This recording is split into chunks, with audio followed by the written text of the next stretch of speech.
오늘은 예수님 우리를 부르시다 하는 제목으로 같이 기도하겠습니다. 누가복음 5장 27절로 35절.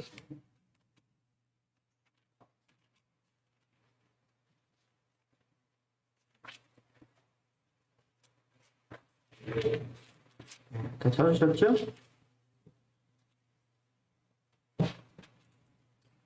27절 기도하겠습니다. 그 후에 예수께서 나가사 레이라 하는 세리가 세간에 앉아 있는 것을 보시고 나를 따르라 하시니, 레이가 예수를 위하여 자기 집에서 큰 잔치를 하니 세리와 다른 많은 사람이 많이 함께 앉아 있는지라.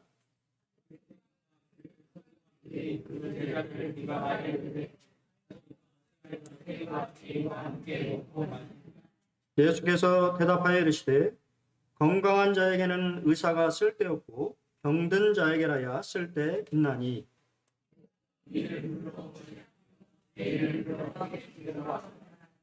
그들이 예수께 말하되 요한의 제자는 자주 금식하며 기도하고 바리새인의 제자들도 또한 그리하되 당신의 제자들은 먹고 마시나이다.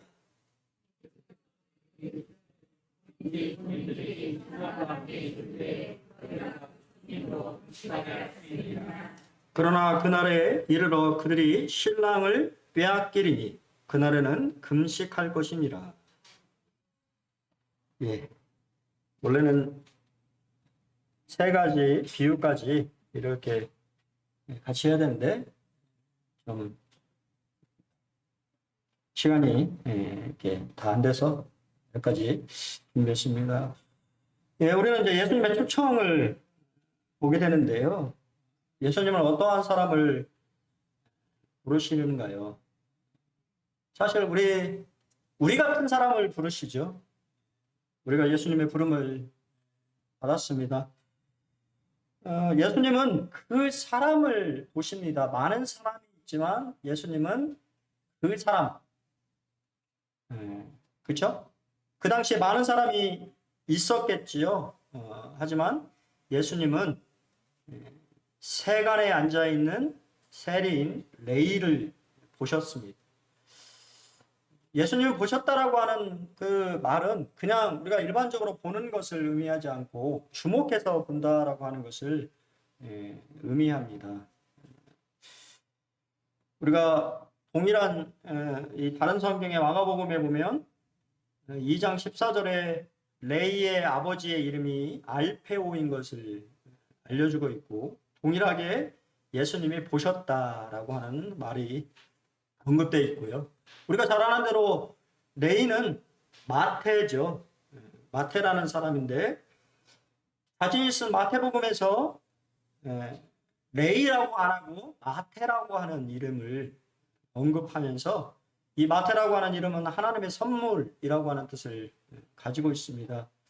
어떻게 보면 하나님의 선물을 받은 자기 자신을 레이라고 안 하고 마태라고 표현하면서 동일하게 그가 이렇게 세간에 앉아 있고 예수님이 보셨다라고 하는 것을 말하고 있고, 또 재밌는 것은 이 누가복음과 마가복음에서는 그가 직업이 세리라고 하는 것을 말하고 있는데 마태복음에서는 자신의 직업이 세리다라고 하는 것을 말하고 있지 않다라고 하는 것은 그가 세리라고 하는 직업에 대해서 조금은 부끄러움을 느끼고 있다라고 하는 것을 우리가 생각해 볼 수 있고요.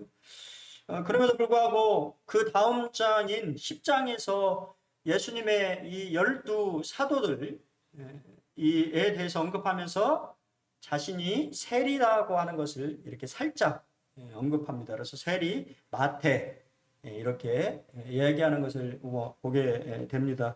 예수님은 세리라고 하는 직업을 가지고 있는 이 마태, 레이를 주목해 보셨다라고 하는 것이, 그리고 여러분의 인생도 마찬가지로 인생의 가운데 예수님이 여러분들의 삶을 이렇게 보셨습니다. 그리고 여러분을 부르셨다라고 하는 것이에요. 예수님은 어떠한 사람을 부르시느냐? 자신이 죄인인 줄을 아는 사람을 부르십니다. 마태는 자신이 큰 죄인이라고 하는 것을 알고 있었어요. 또한 자신만 알고 있는 것이 아니라 모든 사람이 그가 죄인인 것을 알고 있었습니다. 왜냐하면 우리가 세리라고 하는 직업은 그 당시에 로마 당국으로부터 독점권을 이게 샀습니다. 그래서 어떤 특정 지역에 세간이라고 하는 자릿세를 이렇게 사서 돈을 이렇게 사서 그런 권리를 사는 것이고, 또 그 당시의 기준으로 볼 때 그는 가버나움에서 가장 악한 자요, 비열한 죄인이며 동족으로부터 돈을 짜내는 로마 제국과 헤롯 가문의 앞잡이였습니다. 우리가 이렇게 쉽게 와닿지 않은데요. 우리가 친일파 생각하시면 되겠습니다. 친일파 순사 그 정도 되는 역할을 하던 것이 세리였어요. 그래서 우리가 누가복음에 보면 이 세리들도 동일하게 침례 요한에게 침례를 받으려고 이렇게 나아갈 때 침례 요한이 얘기를 하죠. 부가한 것 외에는 거두지 말라. 그 말은 무슨 말이에요? 부가한 것 외에 거뒀다라고 하는 것이 뒷주머니를 많이 차던 사람들이었다. 뒷주머니를 차서 그럼 당연히 뒷주머니 차려면 어떻게 되겠어요? 동족한테 더 많은 세금을 부과해야 되는 거기 때문에 사람들이 싫어할 수밖에 없었고, 또 그 당시에 세리들은 이방 정복자들에 의해서 고용된 사람들이었기 때문에 이 유태인들이 생각하기를 세리는 최악의 변절자요, 이단자요, 배교자로 여겨서 모든 종교 행사나 사회 행사에 참여할 수 없도록 금지하고 있고, 개나 돼지처럼 취급을 했어요. 사람들이 상종하지를 않았어요. 그래서 우리가 읽었던 말씀에 보면 바리새인들이 너희가 어찌하여 세리와 죄인과 함께 먹고 마시느냐, 어떻게 그들과 교제할 수 있느냐라고 하는 비난을 하는 것을 보게 됩니다. 아직도 우리나라도 마찬가지죠. 친일파에 대한 그러한 안 좋은 그런 감정들을 많이 가지고 있는 것들을 보게 되는데요.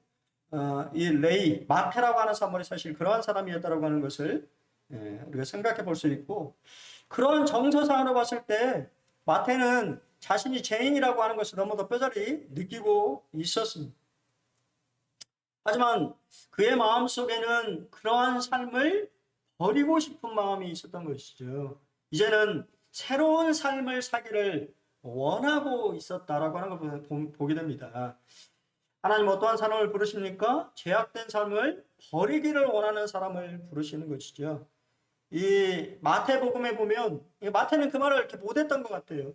나를 따르라 하시니 그냥 일어나 따랐다라고만 간단하게 서술하고 있는데, 마가나 누가는 그가 모든 것을 버리고 일어났다라고 언급하고 있습니다. 주님이 없는 복음이라는 책에서 존 맥어더 목사는 이렇게 우리에게 그 상황에 대해서 설명해 줍니다. 마태는 너무나 겸손해 자신에 대해 그 말을 하지 못했다. 그러나 누가는 할 수 있었다. 이는 마태의 회심의 성격에 대해 많은 것을 말해준다. 그는 큰 값을 지불했다. 아마 어느 제자보다도 많은 값을 지불했을 것이다. 예수님을 따른 어부는 언제든지 고기잡이 생활로 돌아갈 수 있었다. 우리가 그걸 보잖아요. 많이 그냥 예수님 십자가에 돌아가서 고기 잡으러 갔잖아요. 그러나 자신의 자리를 버린 세리는 그것으로 끝이었다. 그 독점권을 포기해야 한다라고 하는 것은 당연히 그 자리에 다른 사람을 집어넣는 것이죠. 사실 이 마태는 모든 것을 버린 것입니다. 자신의 모든 삶의 터전을 버리고 예수님의 부르심에 응한 것이죠. 나를 따르라. 이것은 현재 능동 명령입니다. 지금 여러분들에게도 하는 얘기예요. 마태에게만 하는 말이 아니고 지금 여러분에게도 예수님이 나를 따르라고 말씀하시는데, 캠벨 몰간의 말이 참 마음에 와닿습니다. 나를 따르라는 말은 와서 나와 함께 여행하자라고 하는 말이라고 합니다. 여러분 여행 좋아하시나요? 예. 코로나 때문에 뭐 이렇게 여름휴가 계획을 잘 못하고 계시는데 그래도 이렇게 계획대로 하고 계실 줄을 참 믿는데 여행 참 좋지요. 가족들과 함께 여행 가는 거 참 좋습니다. 우리 주님이 여러분들 그렇게 추천하시는 겁니다. 나라 함께 여행을 하자. 우리 철로역정이라고 하는 그러한 책에 보면 그죠? 하늘성 천국을 향해서 여행을 가는 것처럼 이 순례길에 우리 주님이 우리와 함께 동행하자고 말씀을 하시는 것입니다.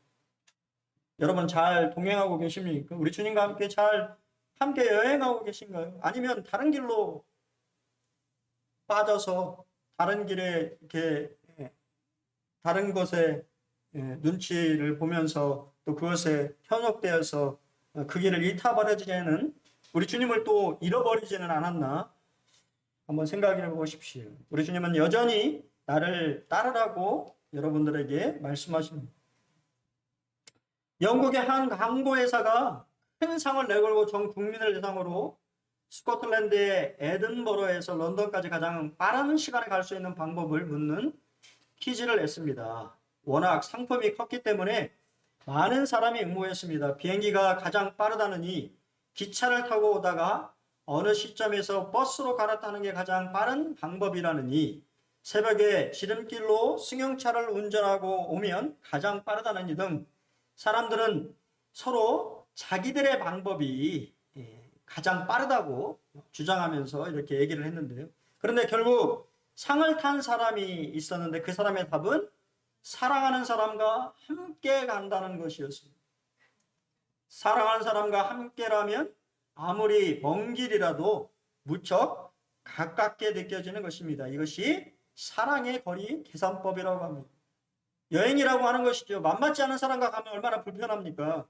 하지만 마음에 맞는 가족들이나 또 사랑하는 사람과 함께 간다고 한다는 것은 참 설레고 또 기쁘고 또 함께하고 싶은 그런 마음이 드는 것이지요. 아가서 2장에 13절에 무화과 나무에는 푸른 열매가 익었고 포도나무는 꽃을 피워 향기를 토하는구나. 나의 사랑, 나의 어여쁜 자야, 일어나서 함께 가자고 우리 주님이 여러분을 초청하십니다. 우리 주님과 함께 하는 그 삶에는 뭐라고요? 열매가 가득 맺히고 향기가 이렇게 그냥 우리 그런 얘기 하잖아요. 뭔 얘기합니까? 신혼부부들한테 그런 얘기 하지 않습니까? 그죠? 깨소금이 난다느니 아니면 참기름 냄새가 난다느니 그런 얘기를 하는 것처럼 우리 주님과 함께 동행하는 삶이 향기가 나는 그러한 삶이기를 참 소원해 봅니다.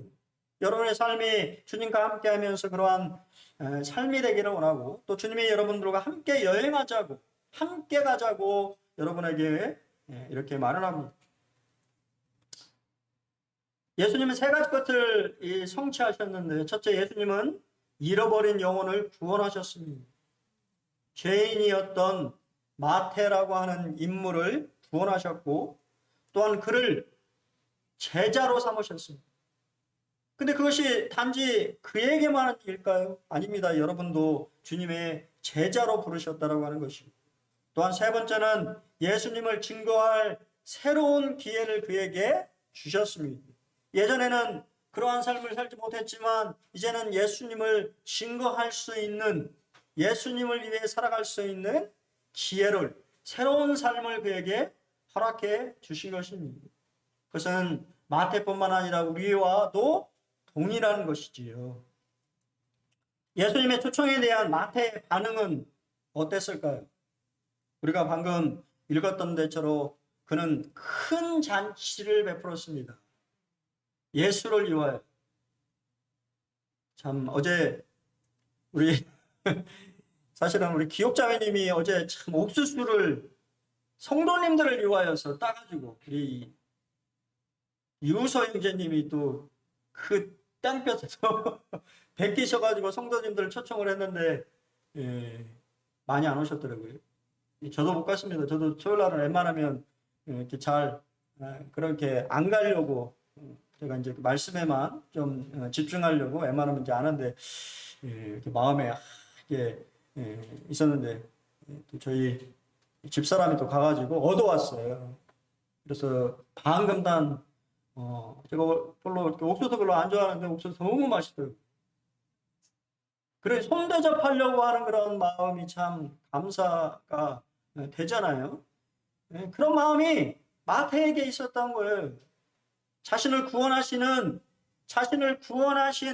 어느 누구도 사실은 그와 교제하기를 원하지 않는 그러한 죄인인 마태가 예수님의 부르심을, 그 당시에 가장 어떻게 보면 유명한 인물이었던 거죠. 소문이 이미 퍼졌지 않습니까? 예수님에 대한 소문이 퍼져 있었어요. 그 예수님이 마태에게 손을 내미시고 나를 따라오라고 이렇게 하셨을 때 마태뿐만 아니라 주변에 있는 사람들 모두 다 놀랐을 것입니다. 그런 마태는 예수님을 위해서 잔치를 베푸셨어요. 왜냐하면 예수님을 기쁘게 해드리고 싶었기 때문에. 여러분은 어떻습니까? 여러분의 삶이 구원받고 나서야 우리 주님을 기쁘시게 하는 그러한 삶을 살아가고 있나요? 아니면 여전히 나 자신을 기쁘게 하는 삶을 살아가고 있습니다. 구원받은 사람의 삶은 나를 구원하신, 나를 위하여서 자신의 모든 것을 내어신 우리 주님을 위해서 살고자 하는 그러한 마음이 있는 것이죠. 에베소서 6장에서도 빛의 열매는 모든 착함과 의로움과 진실함에 있느니라. 주를 기쁘시게 할 것이 무엇인가? 뭐라고요? 시험하여 보라고 합니다. 너희는 열매 없는 어둠의 일에 참여하지 말고 도리어 책망하라. 열매를 거두는 삶을 주님이 원하신다라고 하는 것을 우리가 말씀을 통해서 하는 것이죠. 그냥 내 영혼만 지옥에 가지 않는 그러한 삶이 아닌 내 삶을 통하여서 우리 주님이 드러나고 내 삶을 통하여서 주님이 열매를 맺게 하시는 그러한 삶이 여러분의 삶이 되기를 참 바랍니다. 주님이 그러한 삶을 축복하시고 또한 그러한 삶을 기뻐하신다라고 하는 것이죠. 두 번째, 마태는 주님께서 만나고 싶어하는 사람들이 누구인지 너무 잘 알고 있었어요. 주님이 만나고 싶은 사람들이 누구예요? 세리와 죄인들입니다. 죄인들을 만나고 싶으신 거예요. 바리새인들이나 서기관 같은 자신이 경건하다고 의롭다고 하는 사람들을 주님이 만나시는 것이 아니라 자신이 죄인이라고 하는 것을 너무나 잘 알고 있는 사람을 만나고 싶으셨다고 하는 것을 너무 잘 알았기 때문에 그러한 사람을 초청했어요. 죄인들, 아마 이 안에는 매춘부도 포함됐을지도 모르고 그냥 길거리에 불황자가 포함됐을지도 모르고 어떠한 사람을 초청했는지는 모르겠으나 분명한 것은 그들이 죄인들이라고 하는 사실은 분명해 보입니다. 그래서 예수님의 별명이 세 가지가 있는데 혹시 아십니까? 예수님의 별명 세 가지. 먹기를 탐하는 자, 포도주를 즐겨하는 자, 세리와 죄인의 친구인 자라고 하는 세 가지 별명이 이러한 사건들을 통해서 붙었지만 예수님은 전혀 개의치 않으셨어요. 여러분 잘 생각해 보십시오. 예수님이 그냥 거기 가서 참 너무 잘 보이시나 모르겠는데 사진이 즐거워하셨습니다. 그들과 교제하는 것, 그들과 함께 내가 경건한 척 그렇게 하지 않으셨어요. 그들과 그냥 삶을 나누신 것입니다. 그들의 삶에서 그들의 친구가 되어 주셨어요. 그러자 의롭다고 생각하는 바리새인과 서기관들이 바로 예수님은 비방을 못하고 제자들을 비방합니다. 어떻게 너희가 저 변절자요 이단자요 나라를 팔아먹는 저런 세리와 죄인들과 함께 먹고 마시며 교제할 수가 있느니. 여러분 또 우리도 한번 잘 생각해 보십시오. 우리의 삶 속에서도 성도들을 그렇게 판단하고 있지 않는지. 성도들의 삶을 우리가 이렇게 너무 성도들만 함께 하다 보면 그렇게 오해할 수 있는 것이죠.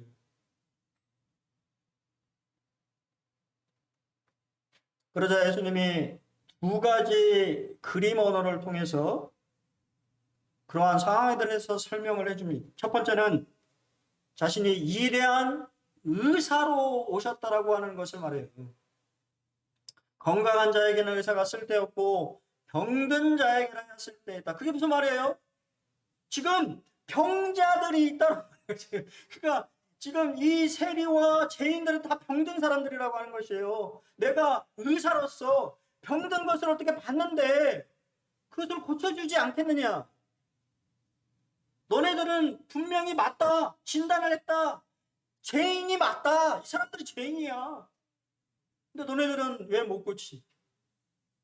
나는 위대한 의사로서 이 병든 자들을 고쳐주기 위해서 온 것이다 라고 예수님은 말해주는 것입니다.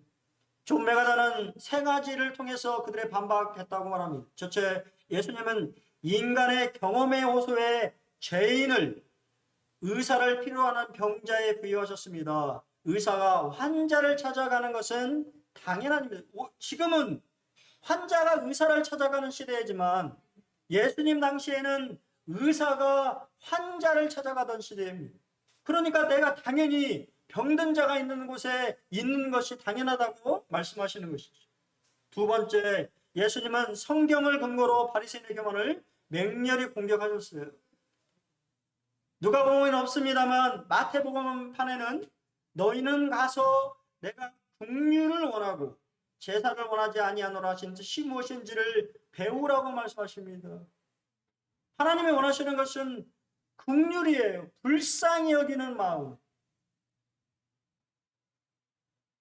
이 말은 랍비들이 마땅히 알아야 할 것을 모르는 학생들을 책망할 때 사용되는 말이래요. 너는 기본도 모르니? 아까 방심의 대통령이 얘기하셨죠. 기본기를 하다가 다쳤다고 그랬어요. 그런 말입니다. 바리새인들과 서기관들에게 야, 너는 기본도 모르냐? 기본이 뭡니까? 율법에는 하나님의 마음, 정신이 담겨 있다고 말이에요. 우리가 이제 계속 살펴볼 텐데 우리가 문자에 너무 집착하면 안 된다고 하는 것입니다. 하나님의 말씀, 그 문자에는 하나님의 마음, 왜 그렇게 말씀하셨는지를 고민해 봐야 돼요. 근데 전혀 그런 고민을 바리새인과 서기관들은 하지 않았어요. 주님은 긍휼을 원하시는 것입니다. 긍휼이 빠진 형식과 의식은 하나님 앞에 아무것도 아닌 것입니다.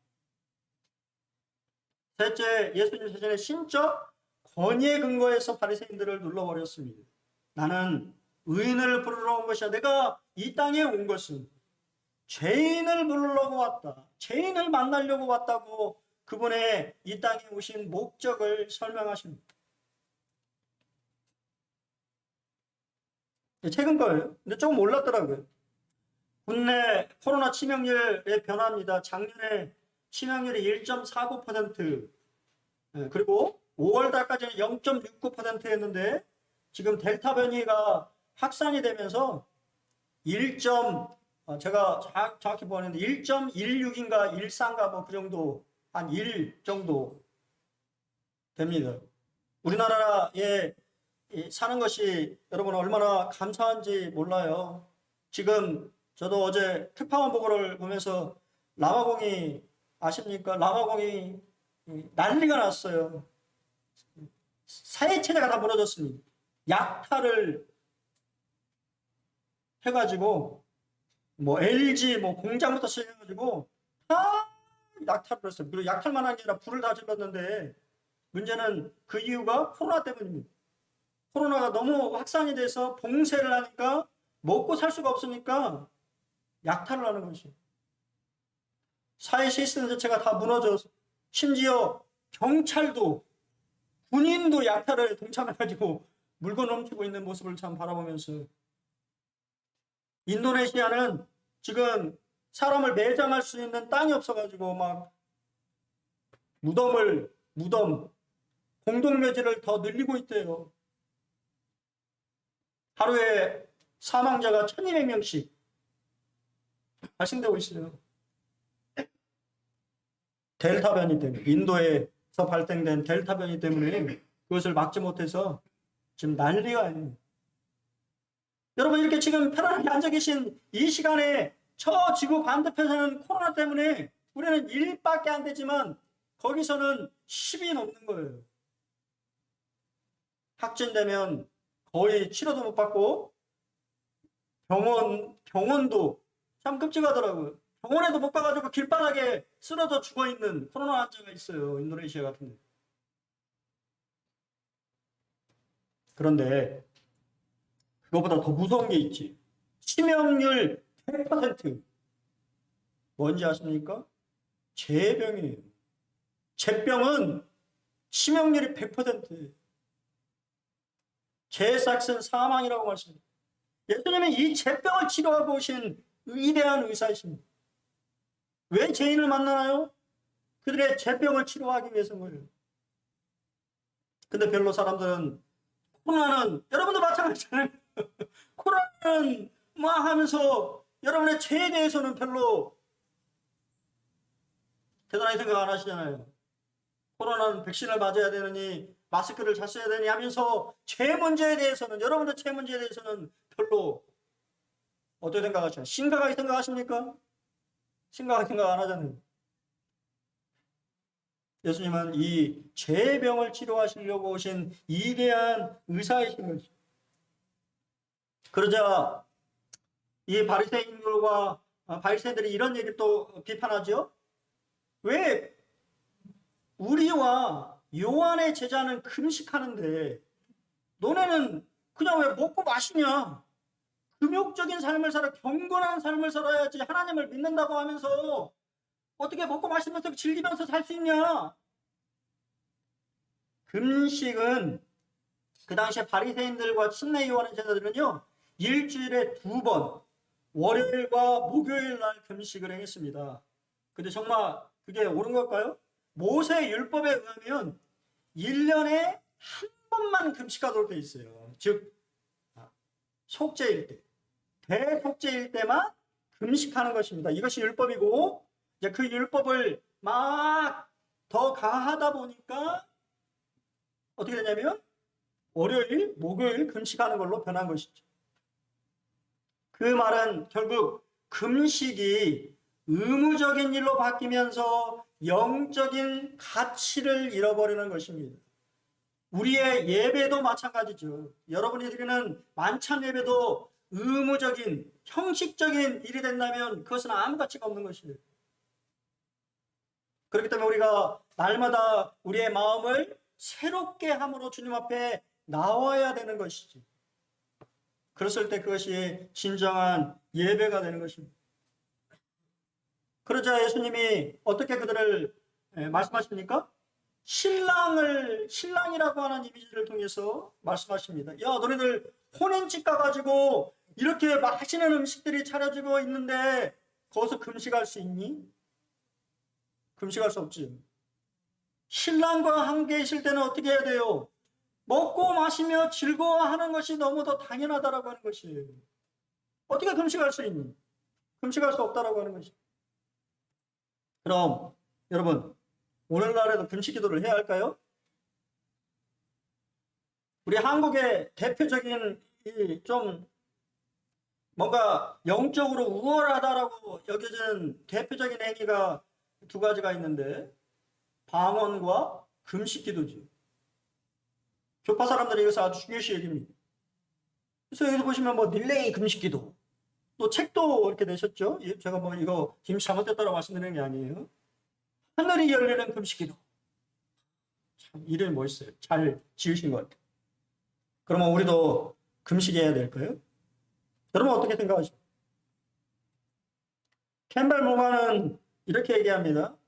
이러한 말씀은 일시적이고 지역적인 것에 관한 말씀입니다. 우리에게는 전혀 적용되지 않습니다. 왜 그런가요?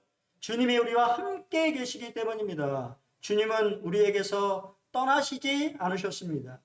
그 말씀에 적용되는 시간은 십자가에서 부활까지의 며칠뿐이며 그것보다는 더 덜한 정도로 부활 때부터 오순절 때까지만 그 말씀이 적용되는 것입니다.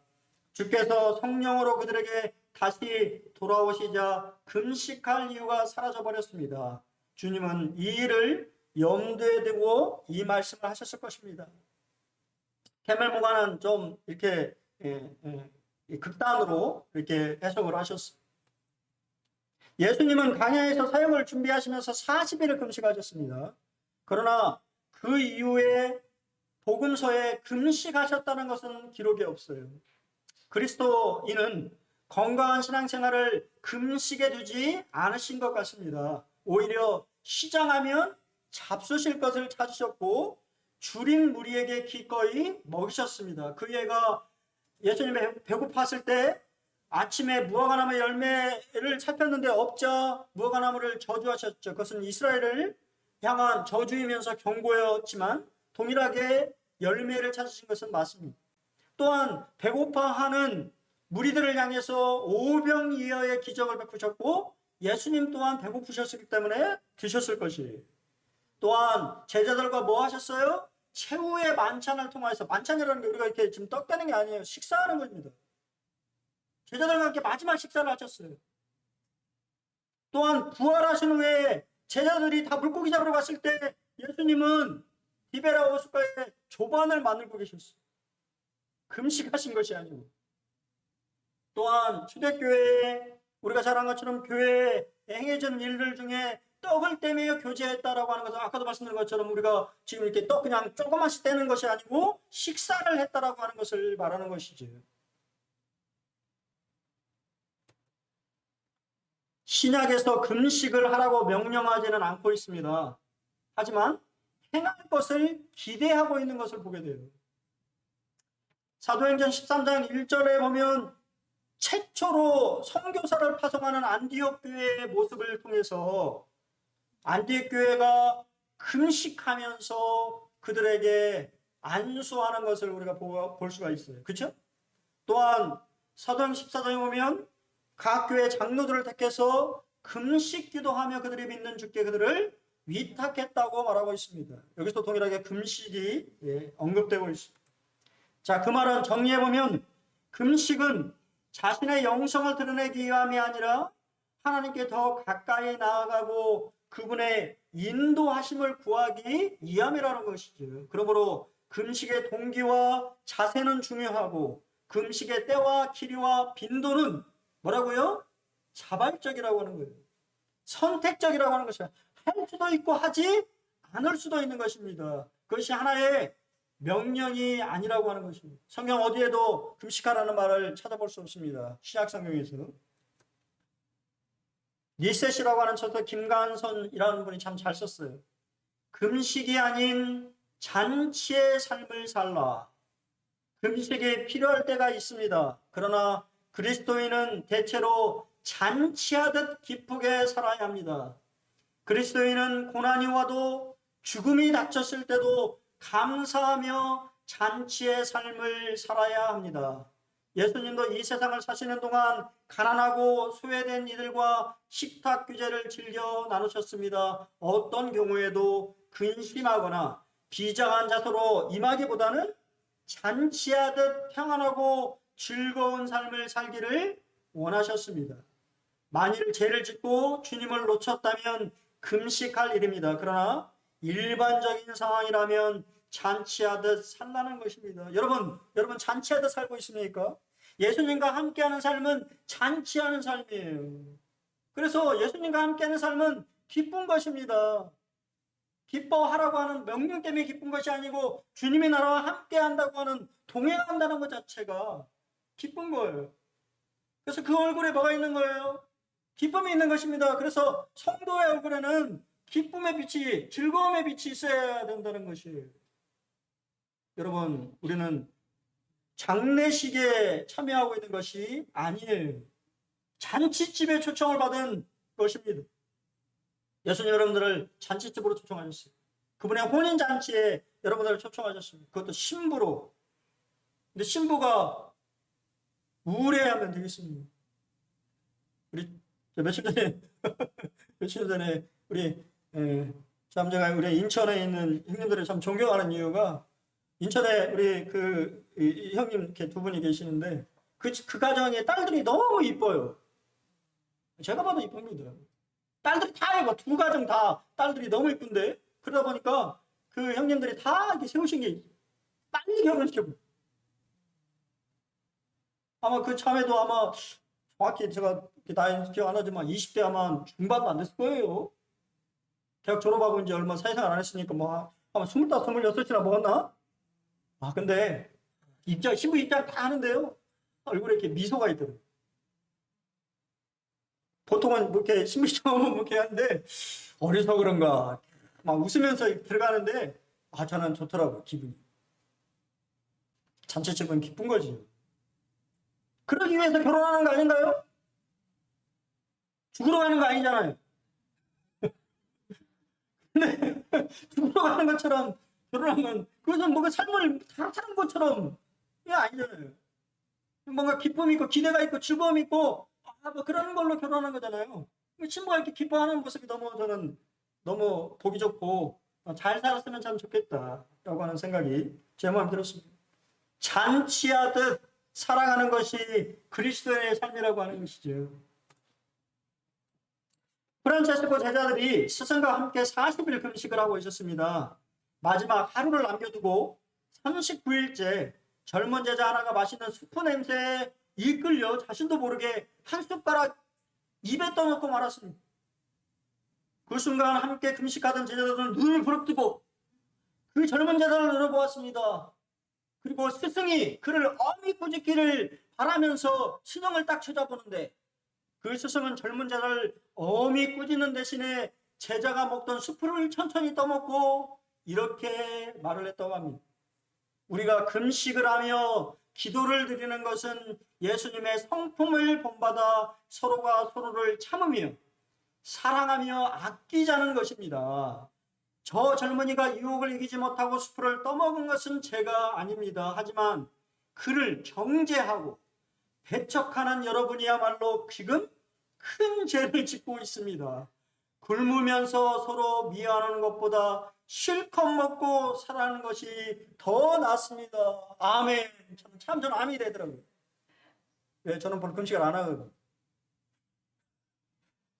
배고프면 예민해지고 못 참는 사람의 제가 기질의 사람이에요. 아멘이 됐어요. 굶으면서 서로 미워하는 것보다 실컷 먹고 살아가는 것이 더 낫습니다, 여러분. 하지만 필요할 때는 금식하실 필요가 있어요. 정말 여러분에게 하나님 앞에 간절히 배대야 될 그러한 일이 있다면 금식하시기 바랍니다. 하지만 그렇지 않다고 한다면 잔치하듯 살기를 바랍니다. 적용입니다. 우리는 예수님으로부터 부르심을 받았습니다. 우리는 예수님을 위하여 부르심을 받았습니다. 우리는 순종을 위하여 부르심을 받았습니다. 우리는 섬김을 위하여 부르심을 받았습니다. 우리는 단순한 삶을 위하여 부르심을 받았습니다. 우리는 고난을 위하여 부르심을 받았습니다. 우리는 은혜로 부르심을 받았습니다. 하나님께서 여러분을 부르셨어요. 어떠한 목적으로 여러분을 부르셨는지는 저는 잘 알지 못하지만 여러분을 부르신 분은 주님이시라고 하는 것이 이 교회에 필요하기 때문에 여러분을 부르셨어요. 그것이 섬김일 수도 있고 또 다른 누군가를 격려하고 위로하고 건의하는 일일 수도 있고 또 저처럼 말씀을 가르치며 교제하는 그러한 일일 수도 있습니다. 하나님의 부르심과 그 은사에는 결코 후회하심이 없다고 주님 말씀하셨습니다. 여러분을 부르신 주님의 그 부르심에 여러분이 순종하셨고 지금 이 자리에 계십니다. 또한 여러분을 부르십니다. 나를 따라오라고. 나와 함께 여행하자고. 그리고 나와 함께 잔치와 같은 그리스도인의 삶을 살자고 여러분을 초청하고 계십니다. 그 말씀 여러분은 어떻게 응답하시겠습니까? 마태는 모든 것을 다 버려두고 그분을 쫓아 함께 여행하는 삶을 선택했습니다. 그리고 큰 잔치를 베푸시고 또한 그의 죽어가는 친구들을 초청함으로 하나님의 뜻을 이루는 동역자가 되었습니다. 여러분은 여러분을 부르심에 어떻게 응답하시겠습니까? 한 주도 주님이 여러분을 부르시는 그 부름에 순종하심으로 큰 축복이 여러분의 삶 가운데 함께 하시기를 기도하겠습니다. 네, 감사합니다.